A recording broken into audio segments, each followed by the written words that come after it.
You just found the perfect product that helps with staying cool during hot summer runs. No more gross warm water. Stay cool with this product from Gear Handle. This hydration tube cover helps keep your water cool and easily accessible. Stay hydrated during those long summer runs or even delay from freezing in the winter. Plus, they're compatible with various brands of water bladders and come in various colors. Visit gearhandle.com and use promo code H2O today. Hey guys, come join the Cultural Festival of Dia de los Muertos, hosted by Andrea Kosar and myself, darling. That's right. Saturday, October 29th from 4 to 11 p.m. There's going to be a super lit parade, live music, art, food truck, kid activities, and so much more. You guys can register for this event as a participant or vendor by messaging Dia de los Muertos Waco on Facebook or Instagram. See you guys there. Hey everyone, you're listening to The Public Affair with me, Andrew G. I see someone different every episode, but do me a favor, keep it between us. Hey guys, what's going on? It's me, Andrew G, and welcome to another exciting episode of The Public Affair. Before we continue, I definitely want to use this opportunity, of course, to thank you all so much for all the love and support that you guys continue to show me and the show. You guys are lit. I love you guys so much. Of course, to Rogue Media Network with Mike and Allison, always doing the most for my show and putting up with my diva-ish ways, allegedly. And of course, big shout out to Mr. Corey Dickman.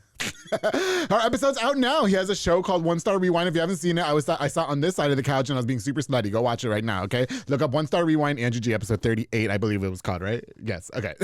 Now, before we continue, I definitely want to use this opportunity to give a shout out to just a few of our sponsors of this episode of The Public Affair. This episode is brought to us by my boy Joe Olvera for Brothers Construction. He provides custom home designs and renovations. He also focuses on roofing, remodeling, plumbing, tree removal, electrical work, and so much more, darling. Joe and his entire team of delicious, scrumptious men are going to build affordable dream homes for you, and they said that I can watch them build the shower when they're building my shower in my new house. And I said, fine, don't worry about what I'm doing when I'm watching them, all right? Call the number on your screen for your consultations. And my boy Joe, who's been a long-time supporter, thank you so much for everything you do for me, bro. I truly appreciate you. Of course, to Frank Biza with B&J Refinishing. He focuses on resurfacing bathtubs, counters, sinks, tiles, and more to original showroom quality. He offers 5-year warranty on most work and has the best prices in town. Y'all know you're not messing with no Frank, because he also does inflatables, mechanical bulls, margarita machines, tables, chairs, a foam machine, so much more, darling. Frank is over there doing it. You can't tell Frank nothing. You ask him to do something, he just does it. He's a true hustler at heart. I love me some Frank Biza. Thank you so much for sponsoring this episode of The Public Affair. Ooh, of course, to my boy David Santabanez with Alinea Real Estate. Now, David is the #1 sales agent in his office, darling. He'll help you buy a home or sell your property.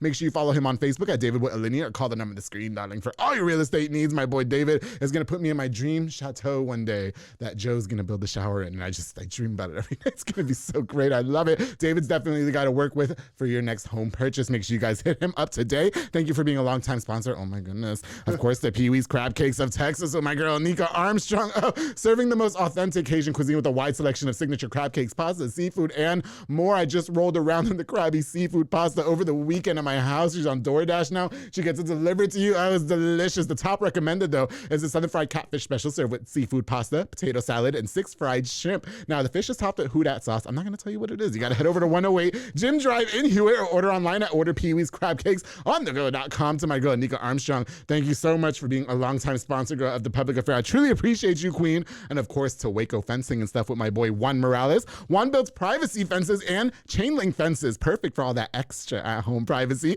He also does demolitions, build wood decks, stone patios, and gorgeous flower beds, darling. You can contact him with the number on the screen for your consultation. My boy Juan Morales is out there, making your property look all cute with a nice little fence, right? In case you want to walk around with nothing on. That's what I'm trying to do.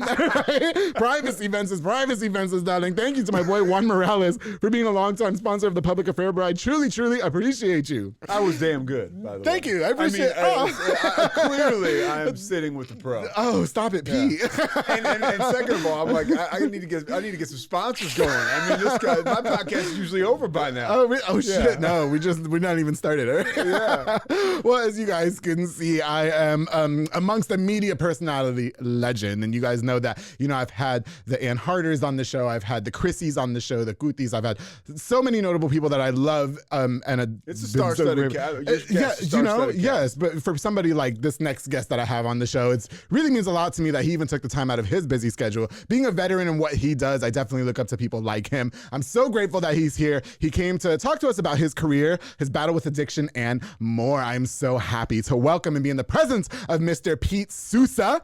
He's a New news anchor at KWTX Channel 10, sports commentator as well, and the host of his own podcast called The Payoff with Pete. Yes, how you Andrew, doing? dude? Thank you so much. First of all, I'm honored to be here. Oh, no. I really am. Thank you. I see what appreciate you do. Yeah. I've listened to your stuff, and you mentioned you get great guests in here. Clearly, you're doing a lot right. Oof, that means a lot. Thank you. I mean, honestly, people talk about this business, and it's hard. It's hard to make money. It's hard to make progress, and you're showing that you can do it. Yeah, God, Pete, that really means a lot coming from somebody like you. Honestly, it does. I'm not just bullshitting you. Like, it's just, I think with me, there's always work to be done. Do you know what I mean? Yeah. And there's no time to be off or nothing like that. So I'm just really obsessed with this. You know what I mean? And I'm really grateful that it's people contagious. like you, yes. Being around. Thank you. That's what Ziad Halabi told me when I first started the show. He used to sponsor my show with Cedar Sphere, and he was a guest on the show. And he just said I was contagious. Now I don't have anything that is contagious. Don't get it twisted. I'm clean as a whistle down here. All right, lickety split. No, but honestly, it really means a lot to me. Like, you've definitely been in the media for a long time. And so to be in the presence of somebody like you, to take the time to come on my show really means a lot. And so I appreciate it. Thank you, bro. And your kind words, darling. Now, if you guys can't see, Pete's about 7 feet tall. The gays stay out of his DMs. He don't go that way. Don't go sliding his DMs. I post my guests. And then straight all the gays in their DMs all the time. Like, man, I got all these gay niggas in my DMs. Okay. No, I don't complain. That's it. Yeah. Any attention I can get is great. I mean, I'm heterosexual, but I mean, if as a guy, we're all like insecure, whatever. So if any guy that's straight that gets hit on by a gay dude, I'm telling you, it's a huge compliment. Is it a compliment? I was going to ask you. Yes. I've had gay people be mad at me for complimenting straight people, and I'm like, why? They like it. I know, I love it. Some of them extra like it. I got a huge that's their thing. You know what I mean? Yeah. Now, Pete, a lot of my guests or a lot of my audience probably is like, well, who is Pete Sousa? What's going on with him? Can you introduce yourself to us? Tell us a little bit about who you are and all that, please. The reason I would say that I'm sitting here is because you came on my radar just like I came on yours, working here at Rogue Media and having podcasts. And my podcast is about sobriety. I'm God willing, they say, I'll be 11 years sober in November. Oh, congrats. Yeah, and so my whole life and my whole career, everything I have now, which is not all, publicly out there sobriety. I mean, you talked about the stuff that I do, but the reason for all the things that I'm able to do today is because I'm sober. Because I was a hardcore addict. You and I have talked about it like for a sliver of time. Very briefly, yes. I was, I steal your stuff and help you look for it. Oh, wow, really? It was like that bad? Yeah. Was it drugs or was it drinking or was it both? It was drinking and drugs. Okay. And I'm an alcoholic. Wow. Just a drunk. It was in my dad's side of the family. And it took me a while till I really hit like whatever, my bottom. And right. So out of that came a career of, I've been in broadcasting. I'm doing sports broadcasting, which I love. I do the morning news. And, my platform has gotten big enough, and it's by no means huge, but it's big enough where I felt like, okay, it's time for me to take on I have a responsibility. To put out it was so freely given to me. I mean, when I was, Andrew, even before I got sober, there was people always trying to help me. For sure. There were so many hands out, when I was out there they were hands of hope. So I figured, it's my turn to give it away. And honestly, it feels good to give it away. No, I'm sure. Definitely. To talk about it and just you want to smash the stigma around addiction, and you want to let people know that there's always hope. Yeah, no, well, that's very well said. I agree. I've said on this show that I've been around somebody that struggled with addiction. We're no longer friends, but it's a hard thing to watch somebody go through. In my community, I will say, there's as a Latino, it's like we don't talk about alcoholism and stuff like that. You know what I mean? There's always the uncle that he just drinks a lot. Do you know what I mean? And that's just it. Nobody acknowledges it as, oh, that's an alcoholic. They need help. That was what it was like in my family. Until both my brothers are sober now too. So you guys all. Yeah, I tell people it's the last club we wanted to be a part of. Right? Oh my God, yeah. But we had it in our family to the point where people were ended up in jail, and people were dying of drug addiction. And my brother Kevin was the first guy to try to get help, and it took him a while. My brother Michael kind of snapped off that branch of the family tree. He got sober probably in like 2005. So I always knew there was a place to go and a different way of life. But yeah, when I grew up, man, if you could keep a job, you could do whatever you wanted. You know what I mean? You could get drunk, or you could, as long as a person was employed. Yes. That was like, okay, they're not a bum alcoholic. You know what I mean? Like, is that a generational thing? You would just say in your generation I would say it started to break. Like that was my dad's generation. Yeah. And then when my dad didn't do drugs. He was just he was a very functional alcoholic. I love the guy. He's passed away, but he was a hero of mine. For sure. But he had his flaws, dude. Absolutely. And he never, as far as I know, he never did drugs, right? Like once my brothers and I got introduced to like speed and cocaine. Yeah. Like there was a very short shelf life for our addiction because of the way that I know that I responded to it. The first time I did a line, I wanted to do it every day for the rest of my life. Really? Oh, is it like that? Like, I've never smoked or done drugs or anything like that. Yeah. So, the person that I was friends with was addicted to cocaine as well. And they said it was so hard to get out of it. You know what I mean? It was, you think it is this gift to you. And when you start to do it, I thought, man, like, where has this been? It fills out all the gaps in my life. Wow, it really? Fills them all. And then before you know it, if you're an addict like me, it just turns on you. Pete, I don't know, because I heard that cocaine's pretty expensive. Like, I don't be having $175. That was my light bill. You know? Like, what are you talking about? Like, cocaine's expensive, isn't it? It is. Yeah, you start to, and what happened is, I had like a little bit of disposable income when I really started to do it. So you would spend a couple $100 on drugs, and can you imagine that? Honestly, wow. I can't anymore. The person I am today is so far removed from that guy. Okay. I mean, I still can. I'm like a chemist with money, right? I can still blow it up like in a second, but I run through it regardless. Yeah. But I mean, back when I was using, I would just, I would spend money like it was, anything I had was going towards. Yeah, for sure. Yeah, partying. Wow, that's really crazy. Goodness. Wow. Yeah, it's just the way he caught me. Fuck, I'm sorry. That's never happened before. I blanked out. Here we go. Wow. All right. It's a real live broadcast moment. By the way, the fact that you do, I got to give you credit. You do live reads. Yeah. Like most people. Thank you for saying that. Yeah. I'm like, why is he doing these? This actually takes talent and it's hard. I'm like, I would just record. I record all my stuff afterwards. Oh no, that's 7 years in radio. I used to love doing live reads. That was my thing. Yeah. Well, I like it nice and fresh. They pay the big bucks.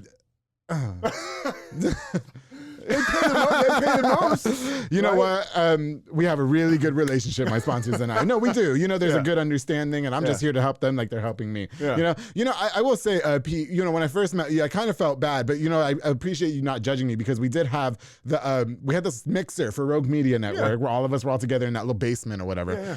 And I was all wine breath in his face. They had red wine. They trapped me. They trapped me because I love me some red wine. You know what I mean? Oh, I get that. Yes. And so when we were talking and he was telling me about his addiction and how bad we wanted to meet each other, it was just wine breath.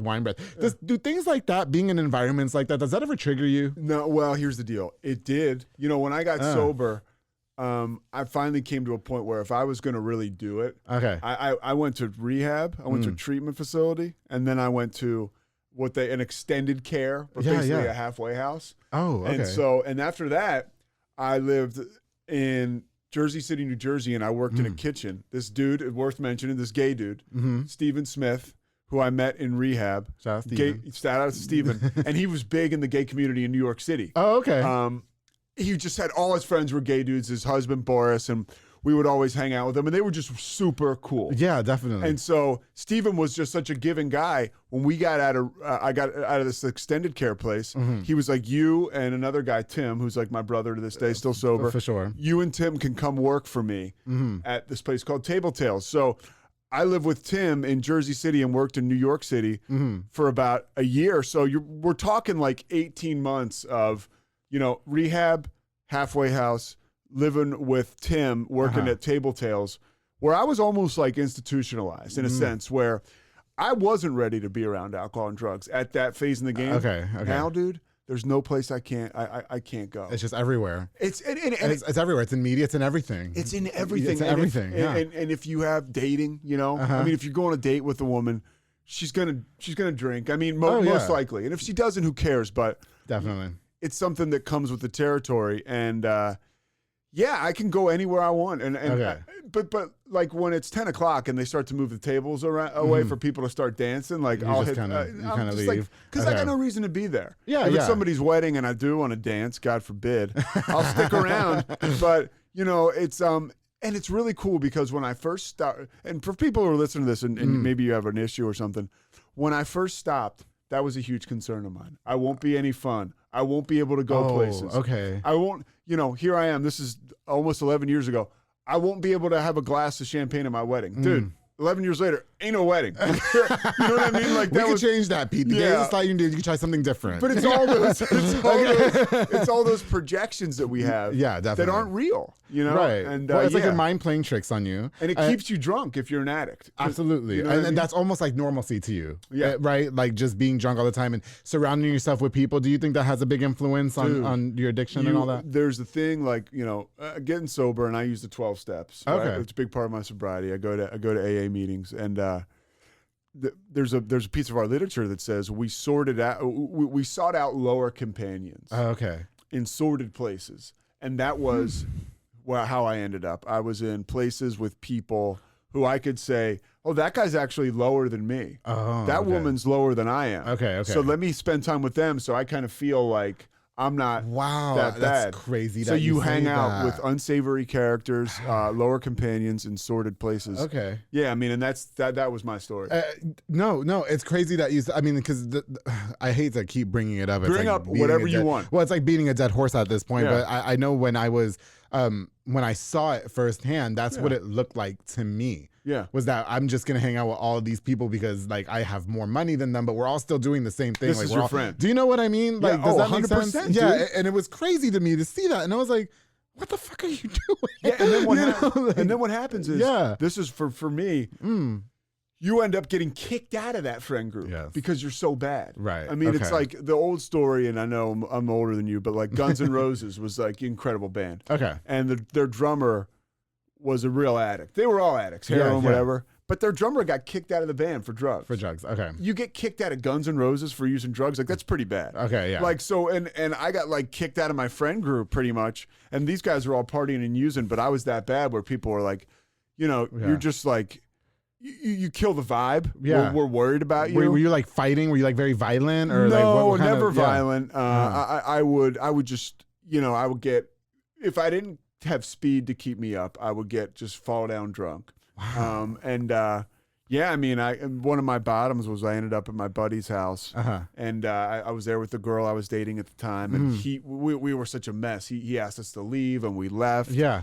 And then we went to back this car out from. He had this beautiful home, and the car ended up in a ditch, and we had to call a tow truck. And this was a party. It was just like wow. And that was a month before I got sober. But a lot of the times too, it wasn't always. I had jobs. I had good jobs, and but at the end, I didn't have anything. I got you. I mean, you've been in media for a long time. Yeah. Were you in media when you were using?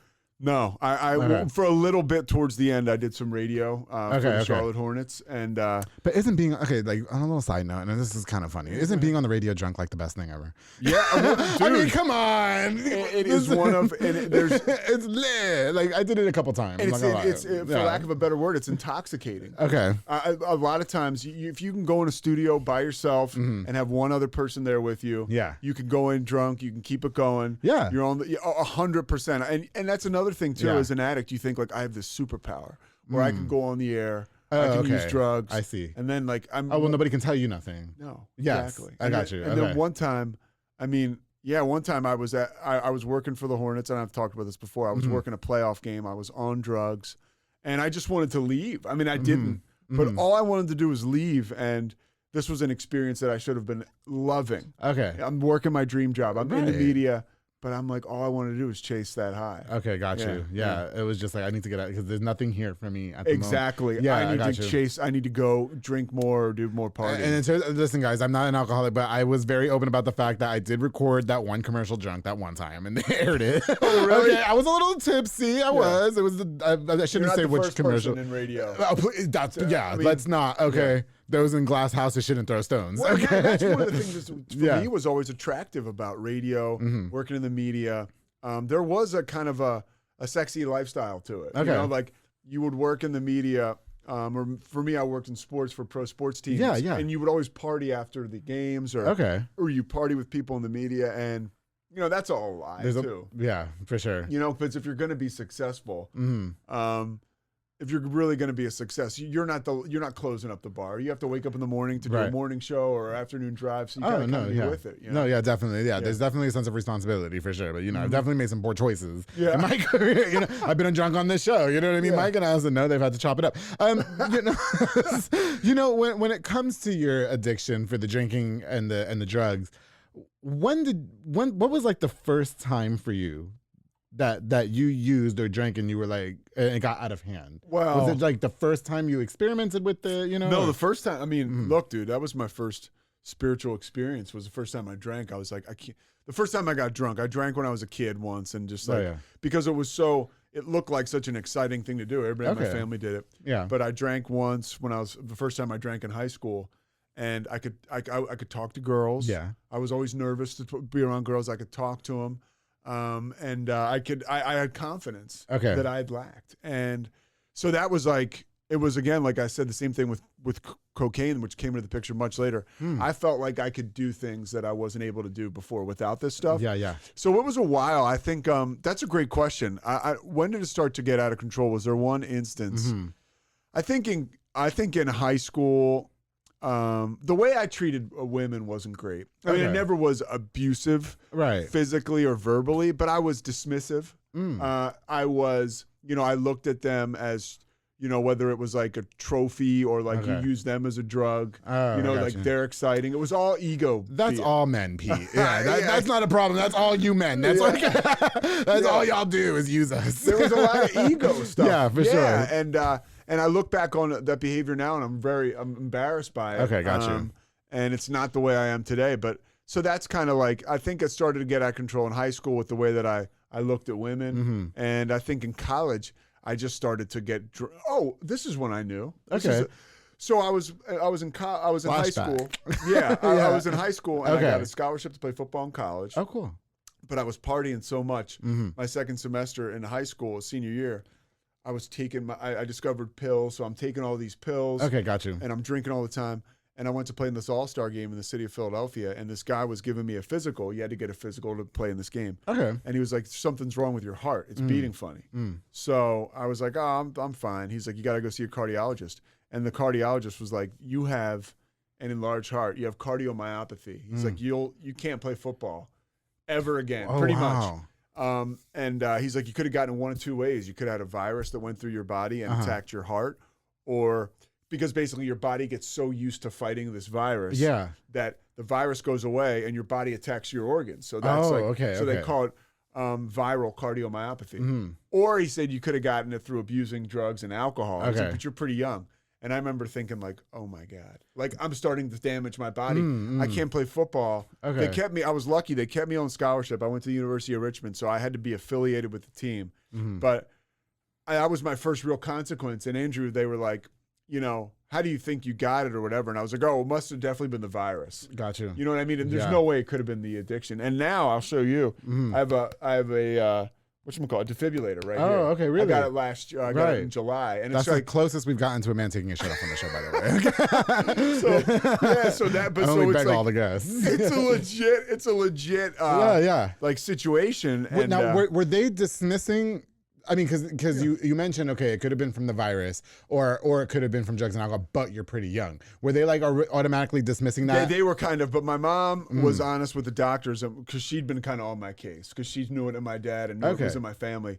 So they were like, you can't drink anymore. And I remember being like, oh man. And I remember thinking like, I can't do that. Yeah. Because I had, again, and I look, it's so funny. I was getting ready. Some of the stuff I do college football for ESPN. Yeah, and I was preparing for a game, and sometimes I'll watch YouTube videos to prepare for a game of the team that I'm going to broadcast. Yeah, and for sure. Somehow I came upon, and really it was by accident, I came upon like a Temple high school championship game in like 1990 something. So I was like, maybe I can find one of like my games. Yeah, yeah. So I found one, and I was watching myself, and I was was lazy. I wasn't giving up. Like, I was just like, you weren't giving it your all. You're sluggish. And I remember I used to drink a lot around those games. I would smoke weed the night before. If I couldn't take speed, I felt like I wasn't any good. Yeah. And I remember looking at myself, and that was like that was who I was at that point in time. Gotcha. And I remember thinking, like, I was bummed watching that. This was just like a month or two ago, but I was thinking, like,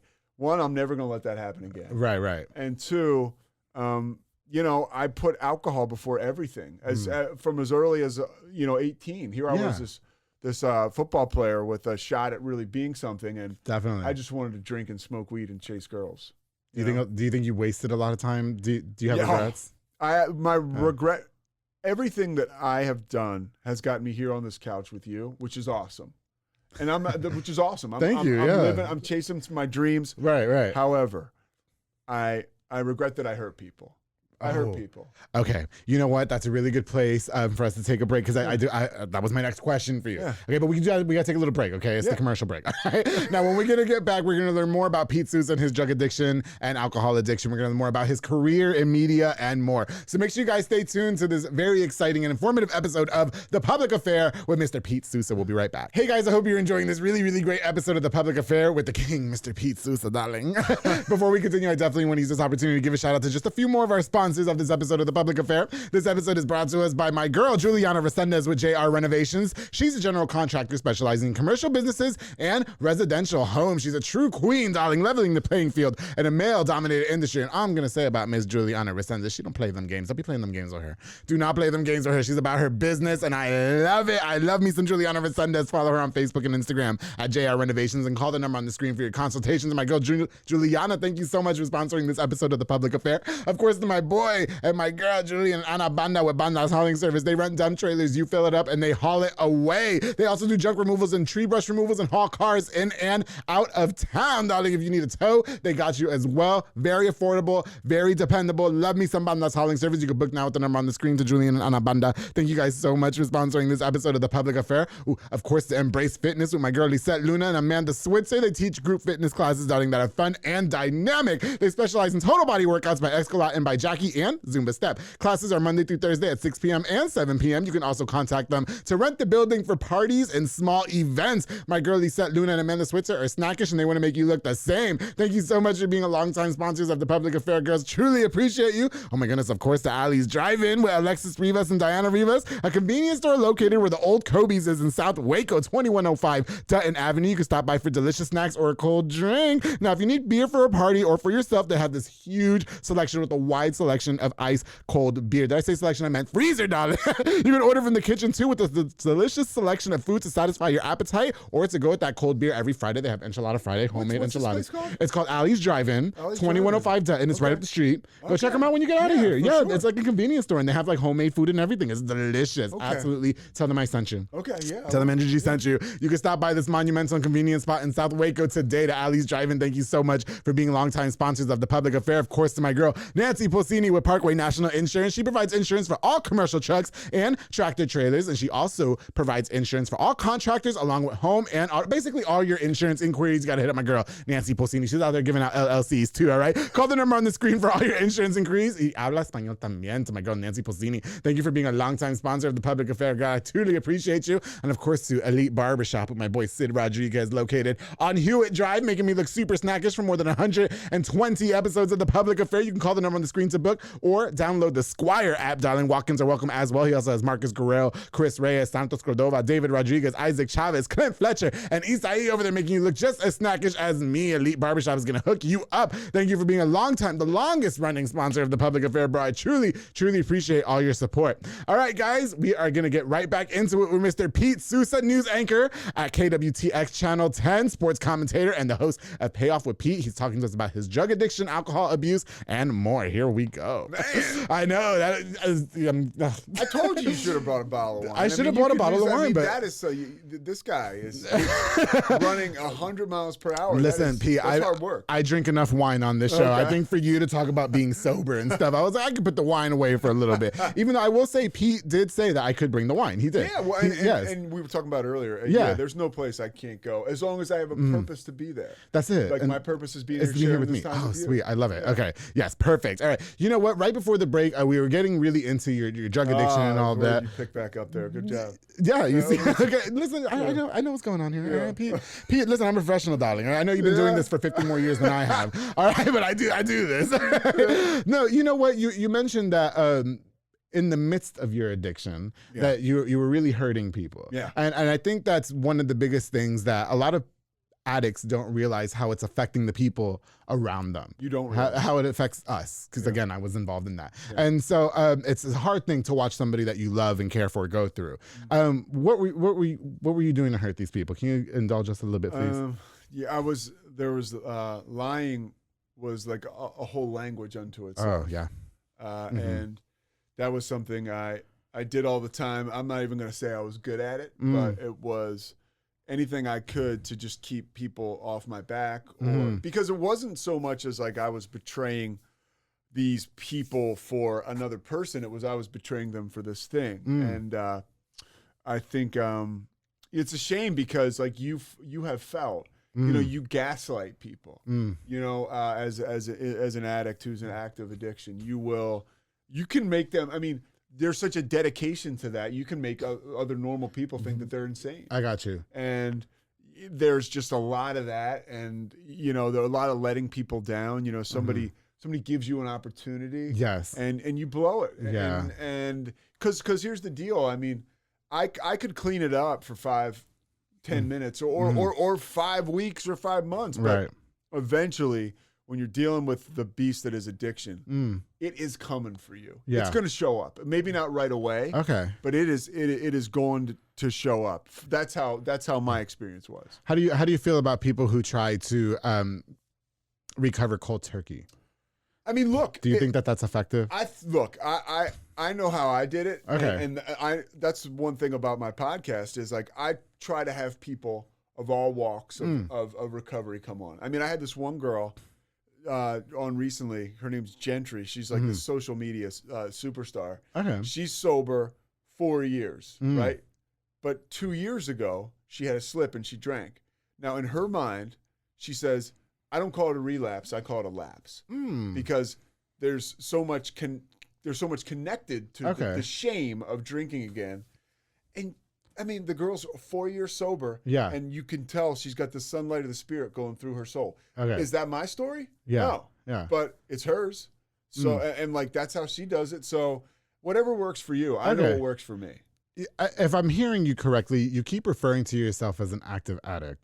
Well, I was an active. You were an active. Okay, I was like, what does that mean? Because I mean, you didn't snort no lines before he got in here. No, that's for sure. When I was in active addiction, so I'm an addict right now, but I'm sober, right? Like, explain. Yeah, that's what I'm like. I have questions. Okay. Yeah. So that the reality is, I'm always, you know, people can slice and dice it however they want, but in my experience, again, I have that alcoholic gene, right? I have that alcoholic mind. Okay. And I have to respect that and know that it's there, because the moment I start telling myself I'm not an alcoholic and I'm not an addict is the moment I think, Andrew G is having me on his show. We're going to have a glass of wine. Why can't I have a glass of wine? I haven't drank in 10 years. Okay. Things are going good. Okay. Let me just have, and then the next thing you know, and maybe that night, you know, I don't end up in jail, and maybe that night I don't do something terrible, but it's like I talked about, that monster, right? It's coming for me at some point, because I know, I mean, look, dude, I worked real hard to try to keep drinking and using drugs. Yeah. It wasn't happening. I mean, I tried everything. You tried yoga. I ran all the time throughout my addiction. I love to work out. There were a million things I tried. I saw a therapist, you know. Nothing has taken the place of just total sobriety and working in a program. Got you. Yeah, and living free. So are you still in these programs now? Yeah. Okay. I went to an AA meeting yesterday. Oh, wow, really? Okay, yeah, that's what I was gonna ask. Yeah. So even though you're not drinking and it's been 10 years since your last drink. Yeah, I still got the mind. Dude. Okay. Yeah, the monkey's off my back, but the circus is still that is in so town, crazy. That's what I say. So dude, because think about it. Just like you, I'm insecure about things. I have stress. Yes. I have moments where I want to lose my mind. And so I have a group of people who I can go check in with every day and tell them, because all the emotions that I have today, I used to pour alcohol and drugs on. So I basically didn't even have them. Okay. It was like Arrested Development. I mean, when I got sober, I was kind of like a 14-year-old kid emotionally. For sure. Yeah. So now I'm what, like, it's like 24. I'm still like, I'm still a JV over here. Dude, but that's so wild. Okay, I've never heard anybody say that, though. And that's also a big part of it is, too, I go to meetings, and I have a little bit of time. I owe it again to the people coming. For the kid that's in there with one day and can't even see straight. Yeah. I am responsible to be there to share my story or just to be there and talk to him after the meeting and to let him know that dude, you never have to feel like this again. For sure, yeah. That's what you can tell somebody that's at a meeting and is like has one day sober. You never have to feel that way again if you just one day at a time. I mean, the one day at a time shit is so cliche, but it's true. Yeah, right. Yeah. Oh, shit. You know what, Pete? What were your triggers? Well, I mean, when I was drinking and using, it was a lot of time. Honestly, a big thing was, if I'm being honest, which I've been the whole time. Women, relationships. Really? I told you it was the women. I told you guys. Well, it wasn't necessarily their fault. Yes. But I never allowed myself to mature as a person or just experience life on life's terms, right? Like, so the moment I drank and I realized, okay, I can drink and talk to a girl, why wouldn't I do that forever? So if I had to talk to a girl or, go on a date with a girl or be involved sexually with the girl, I was like, I need to have this extra superpower. Okay. So women were a huge trigger for me.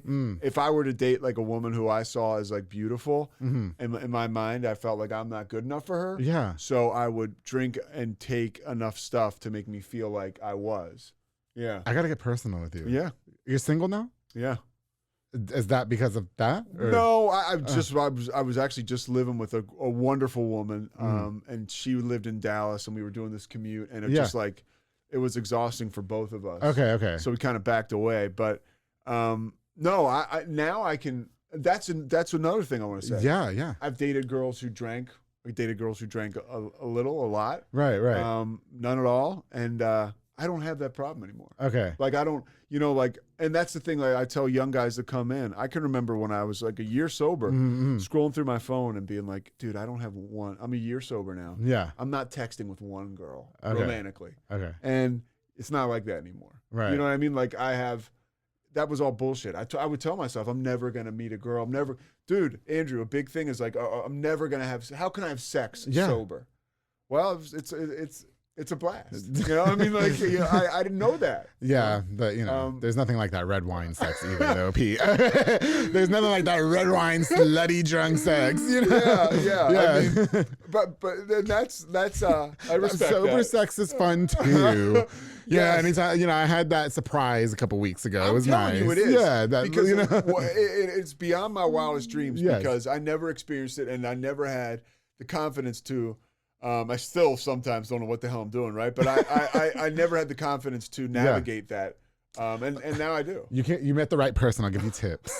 I got all the tips for you, Pete. Okay. Wow, no, that's so crazy to think. So even all that was dependent on the drinking and all of it. Okay. So that's another thing that's a complete like a complete lie you tell yourself. It's yes. Like, all that is connected to this thing that I have, and if I take this thing away, there will be none of that. Yeah, I don't want you to see any of the jokes that I made about cocaine and asses in the show.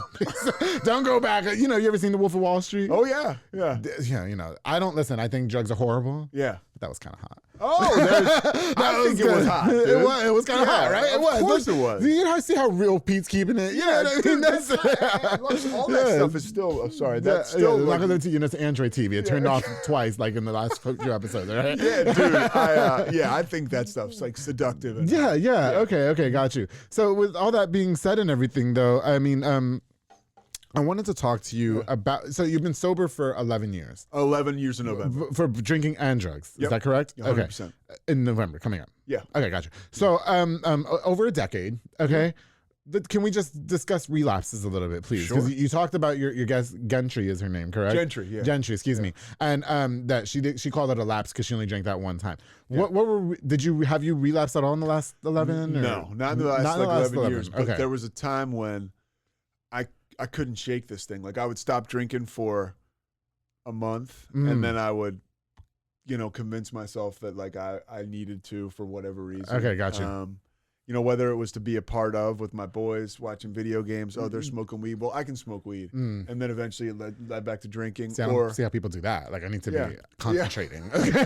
Like what's going on here? Yeah, people do. I mean, like, but and that's the thing. Like I told myself I could do it. Yeah. And so every time I drank again, I would end up at this like, I would end up bankrupt. Like, fiscally, like, and also, but most importantly, emotionally. Yeah, for sure. And, yeah, but I see guys, dude, and that's one of the reasons I go to meetings because, there's a guy who once I've seen guys, Andrew, with like 20 years. Okay. Yeah. And but then they'll get away from whatever was keeping them sober. Okay. And they'll say, I can have one. Oh. And then the next thing you know, 6 months later or 6 weeks later, they're drunk in front of their kids and their wife, and they're having guys pick them up, take them to rehab. And the saddest part about that is they struggle so hard to get back to that place of sobriety. Yeah, for sure. I mean, I know that I have another drunk in me, dude. Okay. But I don't know that I have another like sobriety in me. Like, you know what I mean? Okay. It's like if you relapse again. Yeah, this is it. I can't even imagine what that would be like, like getting back and so it's like, and that's why it's cool to just talk with you about it and kind of reconnect to the person I used to be. And realize like I don't ever want to be like that. For sure. Yeah. No, I got you. Wow. The relapse is real, dude. And no, honestly, absolutely. It's part of the process too. Like it was part of my process. Like if somebody relapses, just come back or go back. I mean, again, it's like you never have to feel that way again. Yeah. A lot of people, dude, I know people that have gone to like 30 rehabs and now they're sober like 10 years. You did rehab as well? I did, and that was what worked for me. I needed like... Was it? Okay. Well, because, like a lot of times, like in the media, like in movies and TV shows and stuff like that, sometimes they'll portray rehab as like just, oh God, you're here again. You know what I mean? No, I went to this place called Karen in Pennsylvania, and I was very lucky. I had like family, not family, a good friend of mine. Yeah, for sure. Whose family was kind of dialed in over there. And I remember, this is like the drug addict in me. Yeah. I remember him saying, when you go and you get there, they'll give you something like a Valium to even you out, so you won't because if somebody's drinking every day and you take alcohol away from them, they could seize up. Well, and you have like withdrawals, right? Your hands start shaking and stuff. Yeah. When I heard that I would get Valium in rehab, I was like, okay. It was another one of those things. Yeah. And that's what they say too. Whatever gets you there, like if you've got somebody you're trying to get sober, and they won't get in the car to go to the rehab without like a bottle of Jack Daniels or a bottle of wine, just let them drink the wine while you get them there. I mean, yeah, you might as well, right? Like, honestly, you're going there to get better. Like, my last day, I was completely wasted. Yeah. Were you really? Oh yeah. My parents took me to rehab. I showed up, and my mom was like embarrassed. My mom, God bless her, she wanted to have the house cleaned before the woman who was helping clean would show up. Like, Maud or whoever, her name wasn't Maud. It was Ruby's coming over. Yeah. Make sure everything's clean. To be like, dude, the cleaning lady's coming Ruby's over. Cleaning, Who cares? Same thing with me. She's like, you're going to rehab. I'm like, yeah, exactly. Like, let me get wasted. That's actually cute that you say that. Just a little side note. One time I had the cleaning, one of my friends actually was cleaning my apartment. And I left the porno on my TV. I was so embarrassed. But she didn't turn the TV on, thank God. She didn't, okay. She didn't turn the TV on. I was... right before that, Pete, I was getting my fix, which is down there. So you're a human being, dude.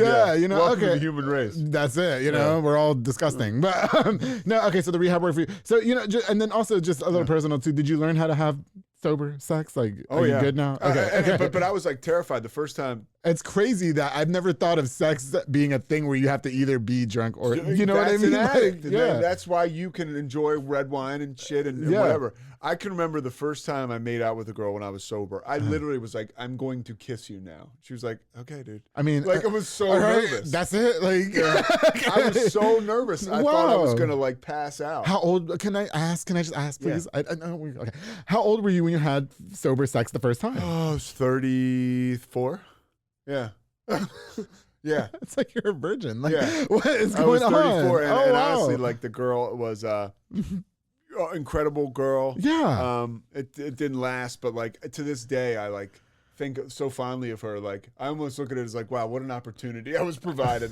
Yeah, because I know I had to work it out with her a little bit. I was not, prime timing. Okay, but now we're good. Okay. Yeah, So I like to it's think not so. prime timing. That's so cute. Yeah. No, listen, I've had both. Like I told you that. You know what I mean? I don't depend on my red wine. I'm just saying the red wine influence. Oh, look. I had Clarissa Ramos on this show. Yeah. She's happily in a relationship. Yeah. And I said, oh, it'll have you and your husband's DMs, and I was definitely in DMs. Anyway, okay. So, one last thing I'll say is yeah, for sure, please. I like when I'm dating a girl. Okay. If she drinks, and this is like maybe like a fault of mine. Mm-hmm. I love if she's drinking for whatever reason because I see a girl that's not an addict, but I see there's a little there's fun, there's she'll start to have fun and there's a different vibe it brings, which is always that's so kind of interesting. I have no objection to that. It's sexy to you, it's to a degree, sure. It's like an eternal thing for you. Okay, yeah, and then that's cool. Yeah, I can't stand when somebody. You got me talking about sex. I love talking about sex, especially with some tall man. Not the morning news. No, it's not. No, it's not. Please don't. But no, yeah, but a big turn off from BP. I can't stand when people are smoking. Like that's not sexually attractive to me. Yeah. when I actually left somebody's house. We're gonna continue. I actually left somebody's house because it smelled like weed. Yeah, and I felt if somebody's smoking weed, that's a turn off for me. Really? Like you can go smoke weed, that's fine. But can what you if they not come do in it? smelling like? I'm turned off. Really? I don't even want to do it. No, because you're gonna taste like weed. Like Pete, I'm a very submissive person. Do you know what I mean? I know it's getting out hand here, but I'm a very pleasing person, and so I don't want it. I just don't smoke. I don't smoke. I don't smoke. I don't even smoke cigarettes. Yeah. So I don't That's I'm just not gonna do cigarettes. No. Never. I've never smoked cigarettes. I've never smoked weed, never done drugs. I do like to drink sometimes. Yeah. I cut back a lot with my weight loss. You know what I mean? You look great. Thank you. I appreciate it. Peace. How much weight did you lose? Over 65, 70 pounds, something like that. How did you do it? Working out, proper diet, and exercise. Shout out Soccer Academy. Shout out Montezuma Boxing. Shout out my boy Joe Luna. He trained me a little bit when I was at training. Yeah. Joe Luna trained me because I broke my foot in the beginning of the year, and all my upper body is lit right now. Yeah, proper diet and exercise. So okay, well, Pete, all the drugs and all that, it's really great, and congratulations to you for being 11 years sober. And just real quick before we move on, and we do have to wrap up soon. What was the hardest drug you've ever used? Good question. I snorted heroin. You can do that? Is that a thing? Okay. I was in another city. I was in Detroit, and I wanted to just get regular drugs. Yeah. I was in this cab, and I was like, "Hey, I'm trying to score some cocaine." He was like, "I don't have that, but I have this." Oh. And he's like, it was it was heroin, and so he was like, "You can snort it," and it was $40. And this is just how much of an addict I was. I got you. I went back to where I was staying, I snorted it, and I immediately called the guy back, and I was like, "You need to come back here and give me more of this." Oh, wow. This is so. Okay. Yeah. But I never did it again after that. That was it. Okay. Yeah. I mean, I'm probably lack of opportunity. Did you ever worry about it killing you? Yeah. There were times when I was because and this shows like a window into the alcoholic and the addict. I had a heart problem. Yes. And I was pumping my body full of speed and to get up, and sedatives to come down, and drinking. If life was fair, I wouldn't be here. Right. And that's why I try to approach the day with gratitude, try to help other people, and just try to be, packing stuff into the stream of life. That's what's up. Yeah. Okay. I mean, that's not what's up, but I hear you there. Okay. Wow, Pete. Okay. Goodness gracious. Well, thank you so much for indulging with us. I always enjoy talking to people about their addictions and stuff because it's a real thing. Yeah. You know what I mean? It's a sad thing to watch somebody go through, but if Pete can do it, guys, you guys can do it Everything too. I am today is based on the fact that I got sober. Okay. And I'm able to, for the most part, people in my life would say, I'm dependable. That's it. I show up. I have a good attitude, and I like to think that I really am enjoying life. Yes, and what I really like about too is that I can, if I ever meet Pete out, I can have my glass of red wine. Absolutely. That's my thing. I don't do beer. I like red wine. Anyway, so you know what, Pete? Goodness gracious! Before we wrap up, I do want to talk to you about your career. Sure. So much like please, you've been in media for how long? As long as I've been sober. I was sitting. Okay. I mean, I told you I flirted with radio for a little while. Yeah. Okay, got you. I was in, and this is about chasing your dreams, and I was sitting in rehab, and I was like, what do I want to do? And I was like, I want to get into I want to get into sports broadcasting. Okay. And everything just came together. I started to when I got sober and was working a program, I was filled with this confidence, and I started to do esteemable things. So I got self-esteem. So I leaned back on old relationships. I got into sports broadcasting, and then I got into TV news. Okay. And then I saw that I was halfway decent at it. Yeah, for sure. but honestly, like when I was, one thing we skipped over, and I'll say this quick. When I was living in I got sober in a rehab, and then I'd already worked in the NBA at this point, and they were like, I got to the halfway house, and they were like, you got to get a job. And I was like, well, I don't want to get a job. And they were like, you have to, or you won't be able to be a part of this program anymore. Okay.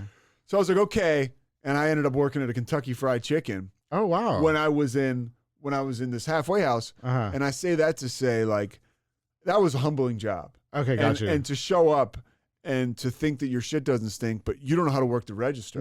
So you got to learn this. Well, because you were just working for the NBA and you were doing all these. Yeah, now you got to go, I want the 10-piece. Like, you know, with the biscuits. I don't know how to put that in the register, so let me get Sharik over here and let me work it. Yeah, so that was humbling, and I learned how to learn. Okay. And so I've learned how to deal with failure. I learned how to deal with failure in sobriety. So it ain't all been unicorns and rainbows. You know what I'm saying? Like, there's been failure, there's been rejection in my career, my personal life, but that has helped me deal with it. Yeah. That experience is always something I lean on. But yeah, I mean, I wasn't great at doing the news when I started. Right. I've gotten, people would say, tremendously better, a lot better, not tremendous, but a lot better. And what time do we see you on the news in the mornings? We're 4:30 to 7. I'm on with Keisha Lopez and Sean Bellafury. Yeah.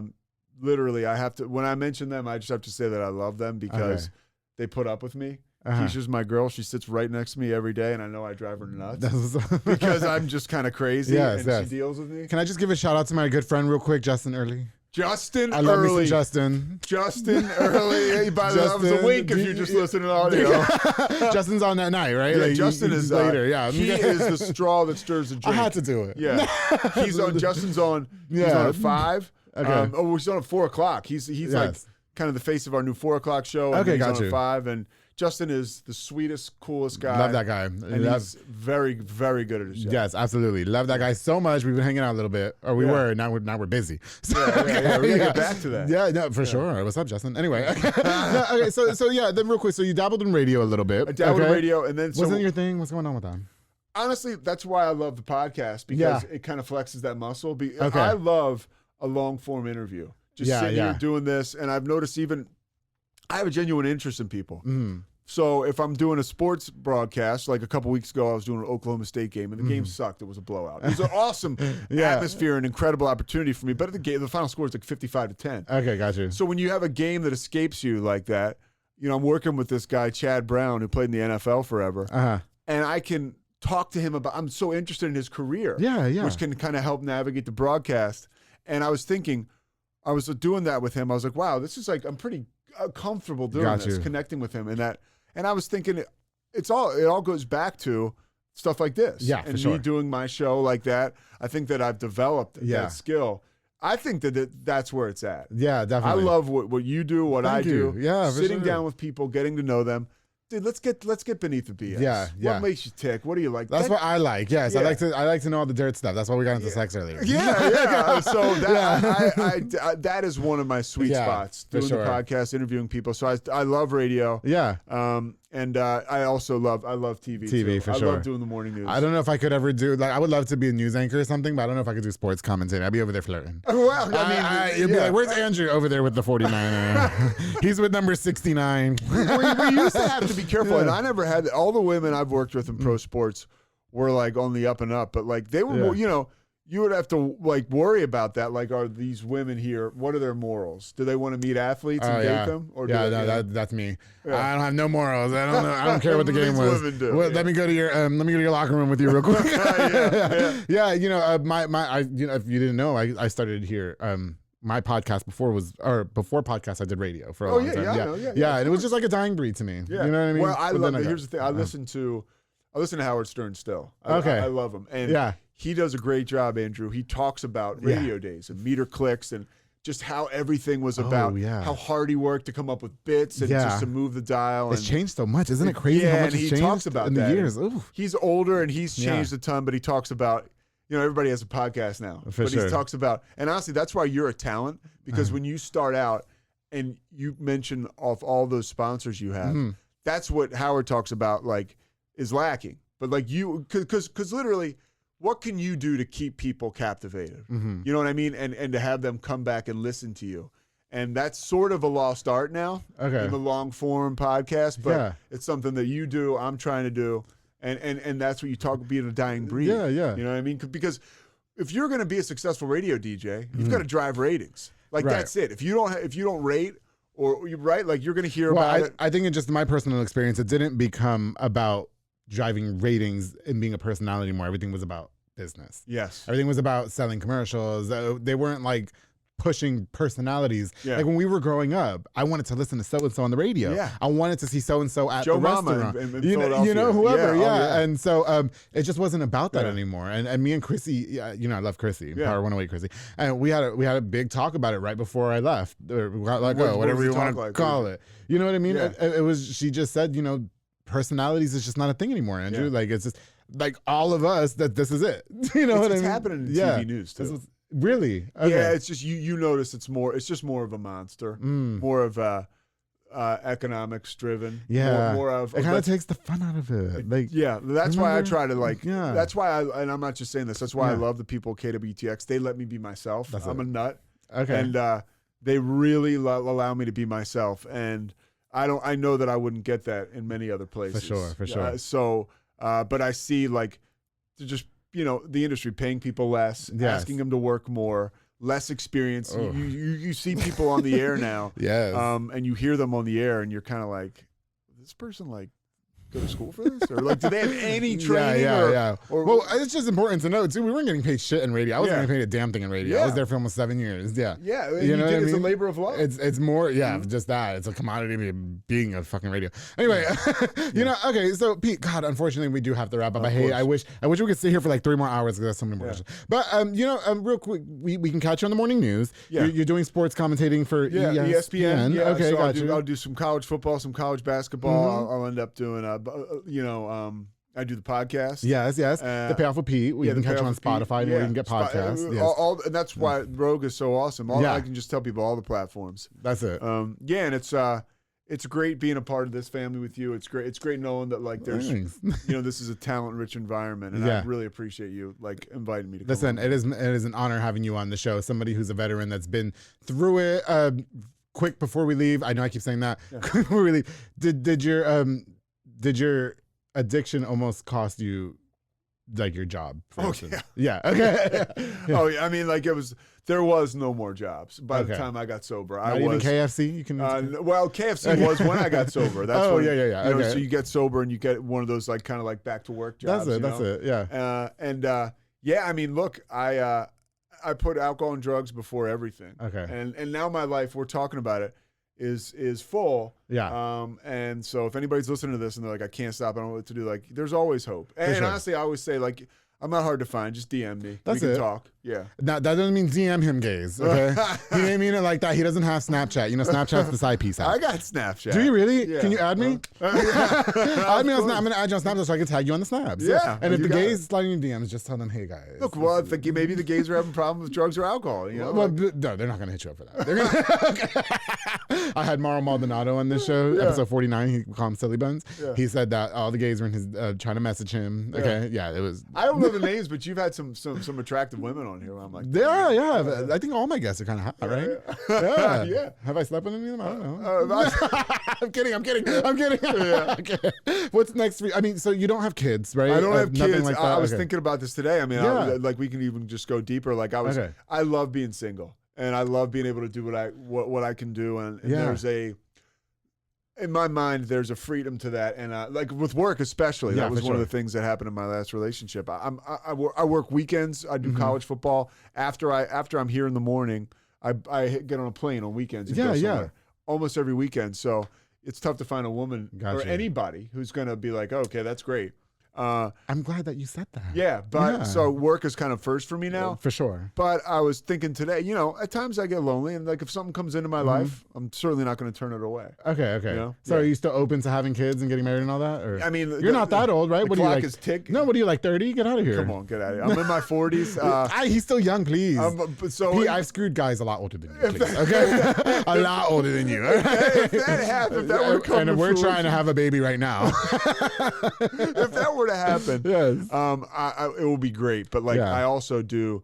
I'm a realist. You know what I mean? Yes. I would love to have kids, but if it's not in the cards, it's not in the cards. And honestly, I look at like the stuff that we do now, and like thanks to guys like Corey and Mike. These podcasts and Allison will live forever. Yeah. And, I'm out there trying to help people. So if those can be, a legacy of mine, then that's great. But keep it going too. Get you a nice little side piece. I'm working on it. I can help you with that. I'm the side piece king, whatever. I'm open it's for the whole business. life or no life. Okay. I'm just like you. I'm just a younger version of you without. Yes. I'm just. So now you're saying I'm the whole life. Well, there's nothing wrong with being slutty, Pete. You're very attractive, tall man. No, he's not. He's not, but we're going to turn him slutty. With that being said, Pete, thank you so much for coming on. What can we expect next from you? Hopefully I continue to grow with the podcast and with doing sports play-by-play, and I'll see you in the morning at 4:30. That's always hard for me. Okay. I would like. I'm trying to work on getting later in the day. Okay. Because I've been waking up at 2:45 for 7 years. That's a long time. I'm like that. I want to be at work at 4 a.m. Get it over with. Yeah. Okay. Get it over with. That's it. Yeah. Well, Pete, it was an honor having you on the show. We finally made it happen. I'm really grateful that you came on. A seasoned vet in media. Like again, having media personalities like yourself that are seasoned means a lot to me. You know what I mean? It's a little bit of a different direction. No, we still were slutty. No, we're good. Yeah, we were slutty. It's all good. Pete, it was an honor. Thank you so much. To everybody who tuned in, thank you guys again so much for watching this episode of The Public Affair. Don't forget to catch Pete on the news, Channel 10, ESPN Sports, college football. I know you guys like to watch the college football. And then, of course, the Payoff with Pete podcast, anywhere you can get some podcasts. You guys check him out. All about sobriety. If you guys want to hit him up for any advice, not sliding in his DMs, advice about becoming sober, hit him up, just DM him at Pete Sousa. Yeah. That's it. All right. Yeah. Pete, it was an honor. Everybody, before we continue, I definitely want to encourage you to like, share, and subscribe. And I want to give a shout out to just a few more of our sponsors of this episode of The Public. You love that? Okay. I know. It's awesome. He like smiles on the side when I'm doing my reads. Yeah. I love it. It's hot. All right, here we go. Of course, I want to give a shout out to Soka Soccer Academy, my boy Dominic Gutierrez and Ariana Gutierrez, located at 3304 Franklin Avenue. They offer team, small group, and individual skills training. They also have elite skills training to make your kid a superb star athlete, and awesome after school programs and holiday camps, if you will. Open plays on Mondays and Wednesdays for ages 16 and older at 8:30 p.m. with Morrow. Only $5 to play. I call him the Silly Buns. Okay. Follow on Facebook at Soko Soccer Academy and on Instagram at Soko Soccer 254. To Dominic and Ariana, thank you so much for being longtime sponsors of The Public Affair. Of course, to Edward Barragan with Montezuma Boxing. It's a boxing gym dedicated to train you. Can you say that one more time? Edward Barragan? Yeah. I'm sure it's just Barragan. Was that hot? It was hot. Right? Put a little sauce on it. I'm flirting. Stop. With Montezuma Boxing, it's a boxing gym dedicated to train you to be a superb boxer, and of course, to get into shape. He offers walk-in workout classes at 5:30 a.m. and 7:30 p.m. And of course, you can sign up for boxing classes to improve that hand-to-eye coordination and overall better physical condition. The core is going to look super lit. Edward, he's kind of hot. I'm not gonna lie. You're walking advertising. That's it. You know what I mean? Montezuma Boxing is training champions, darling. You can call the number on the screen to follow or follow on Facebook. Thank you, Montezuma Boxing, for being a sponsor of The Public Affair. Of course, the Pelon Villa and Yasmin Landeros with Via's Transportation LLC. They provide power-only services locally and over the road at an affordable rate, darling. They also move freight in a dry van, such as box items, pallet materials, most retail dry goods, and more. And now they're providing hot shot services. The people are always out of town. I love Pelon Villa. I love Yasmin Landeros. They were guests on this show. They're independently owned. Call on today with the number on the screen to Via's Transportation LLC. Thank you so much for being a longtime sponsor of The Public Affair. Of course, the Sonia's Event Planning and Rentals with Sonia Childers. She's an event planner that specializes in wedding, quinceañeras, baby showers, corporate events, and more. Now, she's appointments only. She'd be booked and busy, but you could take the stress of planning your event off your shoulders by reaching out to her for a consultation at shoulders1994@yahoo.com, or just call the number on the screen. She's got you. Sonia, thank you so much for being a longtime sponsor of The Public Affair, girl. I truly appreciate you, and congratulations to August. She's out there doing it.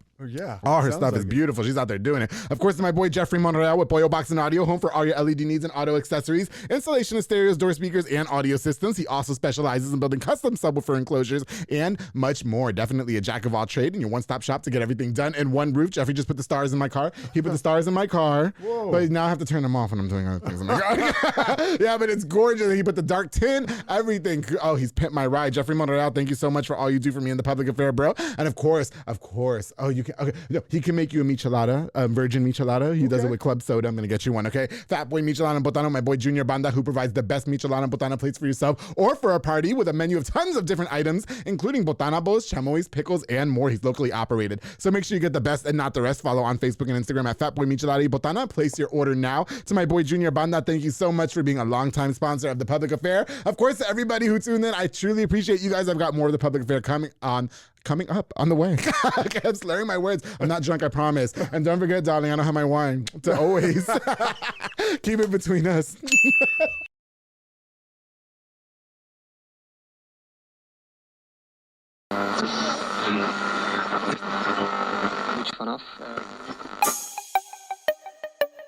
This has been a Rogue Media podcast.